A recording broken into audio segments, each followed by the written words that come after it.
क्या तुम मेरे इस जीवन पथ की ही बनोगी? क्या तुम मुझसे शादी करोगी? प्रकाश के ऐसा कहते ही ज्योति अवाक उसे देखती रही। वह समझ ही नहीं पाई क्या कहे।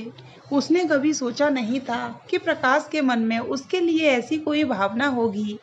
उसके स्वयं के हृदय में प्रकाश के लिए इस प्रकार का ख्याल कभी नहीं आया। कई वर्षों से दोनों एक दूजे को जानते हैं। दोनों ने संग में न जाने कितना ही वक्त बिताया है। जब भी उसे कांधे की जरूरत होती, प्रकाश का कंधा सदैव मौजूद होता। ज्योति अपनी हर छोटी से छोटी खुशी और बड़े से बड़ा दुख इस अनजान शहर में प्रकाश से ही साझा करती। उन दोनों की दोस्ती गहरी थी। जब जब ज्योति किसी रिलेशनशिप में आती तो प्रकाश को बताती, और जब ब्रेकअप होता तब भी वह प्रकाश से ही दुख जाहिर करती।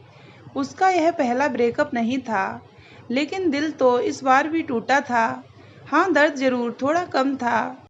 यह सब जानते हुए प्रकाश का आज इस तरह शादी के लिए प्रपोज करना उसे उलझन में डाल गया। वह अपनी कॉफ़ी खत्म किए बिना और प्रकाश से कुछ कहे बगैर ऑफिस कैंटीन से अपने चैम्बर में लौट आई। प्रकाश ने भी उसे रोकने की कोई कोशिश नहीं की। ज्योति विचारों के ग्रह में उलझने लगी थी। मरुस्थल के गर्म रेत पर चलते हुए ज्योति के पैरों में फफोले आ चुके थे। मृग तृष्णा की तलाश में न जाने वह कब से अकेली भटक रही थी। जिस अमृत रूपी प्रेम का वह रसपान करना चाहती थी, वह प्रेम उसे हर बार एक विष के रूप में मिला। बचपन में माँ को खोने के बाद लाड़ प्यार को तरसती रही। सौतेली माँ का दुर्व्यवहार और दबाव इतना था कि पिता भी उसे दुलार करने से डरते। ज्योति का सारा बचपन माता पिता के स्नेह से वंचित रहा। फिर जब उसे जिंदगी को अपने ढंग से जीने का अवसर मिला, वह आंखों में रंगीन सपने लिए इस महानगरी मुंबई में आ पहुंची। यहाँ उसे लगने लगा उसकी सच्चे प्यार और जीवन साथी की तलाश जरूर पूरी होगी। लेकिन जब भी उसे ऐसा लगा कि उसने अपना सच्चा प्यार पा लिया है, अगले ही पल वह प्रेम वासना में तब्दील हो गया। यूँ आज जब प्रकाश उसके सामने एक सच्चे प्यार के रूप में खड़ा है, वह क्यों उसे स्वीकार नहीं करना चाह रही? कारण शायद साफ था कि अब वह टूटना नहीं चाहती थी। मन में चल रही उलझनों को सुलझाने के लिए सिगरेट सुलगा वह धुआं उड़ाने लगी। धीरे धीरे पूरा पैकेट खत्म होने लगा, लेकिन इस धुएं में गुत्थियां खुलने के बजाय उलझने लगीं, तो वह धुआं उड़ाती हुई अतीत की गलियों में मुड़ गई। जब उसने अपने छोटे शहर पटना से एमबीए कर असिस्टेंट मैनेजिंग डायरेक्टर के पद पर इस जगमगाती कॉरपोरेट दुनिया में अपना पहला कदम रखा था, उस दिन से ही वह प्रकाश को जानती है। लेकिन प्रकाश से प्यार नहीं, प्रकाश उसके दिल के बहुत करीब जरूर है, लेकिन वह उससे प्यार नहीं करती। प्रकाश उसका सबसे अच्छा और सच्चा मित्र है।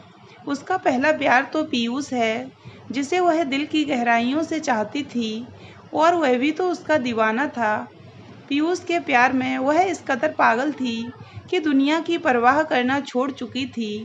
पीयूष जैसे लड़के की ही तमन्ना उसे थी। जब उसे देखती तो उसकी आंखों में डूब जाती। हम उम्र थे दोनों। उसकी हर बात ज्योति को दीवाना कर देती। इस पागलपन में उसने कब अपना सब कुछ उसे समर्पित कर दिया, उसे पता ही नहीं चला। जब होश आया तब तक सब कुछ लुट चुका था और पीयूष का असली चेहरा सामने था।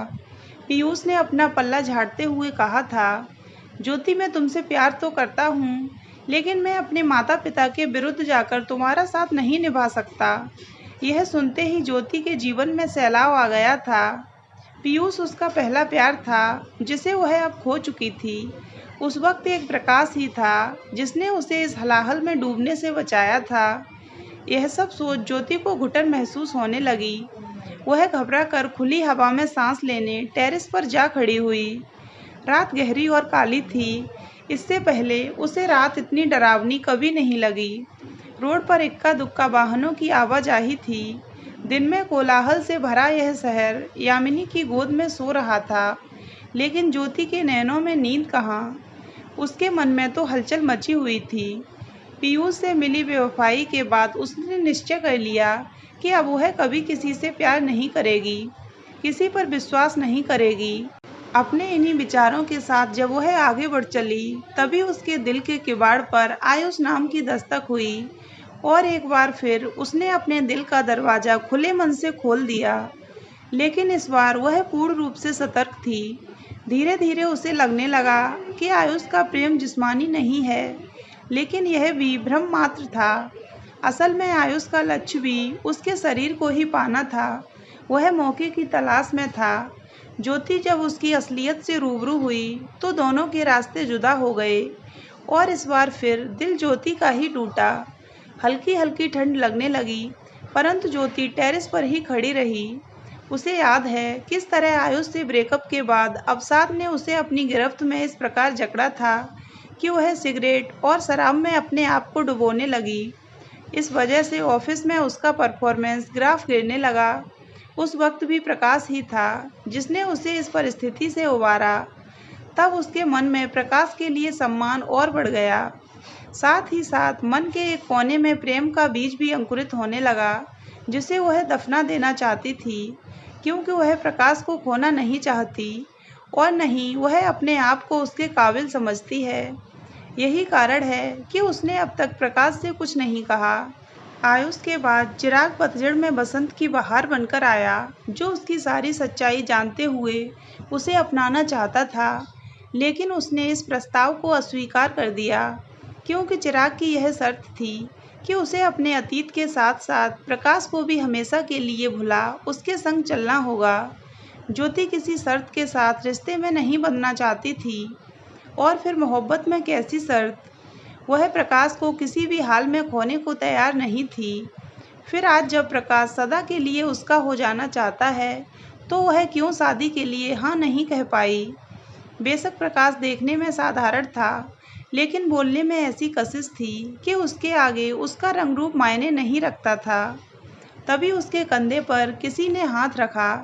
वह घबरा कर मुड़ी तो देखा सामने प्रकाश खड़ा था। प्रकाश उसके हाथों से सिगरेट लेकर फेंकते हुए बोला, मैंने तुम्हें इन सब से दूर रहने को कहा था ना, और तुम।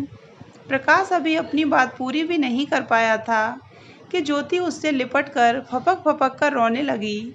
फिर खुद को प्रकाश से अलग कर उसकी ओर पीठ करते हुए बोली, तुम यहाँ से चले जाओ प्रकाश, मैं तुमसे शादी नहीं कर सकती।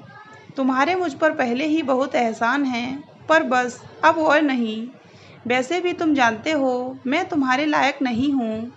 ज्योति की बातें सुन प्रकाश उसे अपनी ओर खींचते हुए बोला, तुमने ऐसा कैसे सोच लिया कि तुम मेरे लायक नहीं। तुम तो उन सबके साथ पाक दिल से चली थी।